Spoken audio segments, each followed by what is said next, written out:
ঈদের তো ওইভাবে করে বাজেট করা যায় না। ঈদে আমার হচ্ছে আম্মু আমাকে বলছে গ্রামে যেতে। এখন গ্রামে আমি যাব, সে কি চিন্তা করে রাখছে তারটাও তো আমার শুনতে হবে। তো এখন যেই গরম পড়েছে, এখন আমি গ্রামে যাব কিনা সেটাও আমি চিন্তা করছি। দেখা যাক। তারপরেও আপনার একটা আনুমানিক আইডিয়া তো আছে যে আমি এই কিনবো, এত টাকা লাগতে পারে। এখন আমার ফ্যামিলির জন্য, আমার জন্য, নিজের জন্য, সবার জন্য শপিং করতে গেলে তাও তো যাবে 1.5-2 লাখ টাকার মতো খরচ হবে। আচ্ছা আপু, গরু কয় লাখ টাকার বাজেট রাখছেন গরু জবাই করার জন্য? গরুর বাজেট আব্বু কোরবানি, রাখছে। হ্যাঁ? এটা টোটালি আব্বুর দায়িত্বে। মানে আপনার কোনো এখানে দায়িত্ব আমি নাই, আপনি আমি তো এখনো income ফ্যামিলির করতেছেন। হেড। আপনি হ্যাঁ, বুঝতে আমি পারছেন। আমার ফ্যামিলিকে সাপোর্ট করি। আমার ফ্যামিলি এখন ডিসাইড করবে সে কত টাকার কুরবানি দিবে।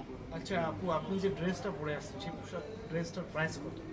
এটা আসলে স্পন্সর করা, সেই জন্য আমি বলতে পারছি না এটার প্রাইস কত। তার মানে একটা আইডিয়া যে যাতে কেউ যদি কোথায় এটা কে আপনাকে চুজ করছে? এটা হচ্ছিল ওদের একটা পেজ আছে ম্যাট্রিক্স।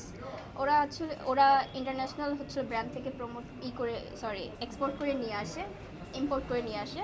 তো ওখান থেকেই আমাকে ড্রেসটা দেওয়া হয়েছে। এটা আনুমানিক প্রাইস একটু যদি বলেন। আনুমানিক প্রাইস আমাকে তো প্রাইসটা বলে নাই, তো আমি কীভাবে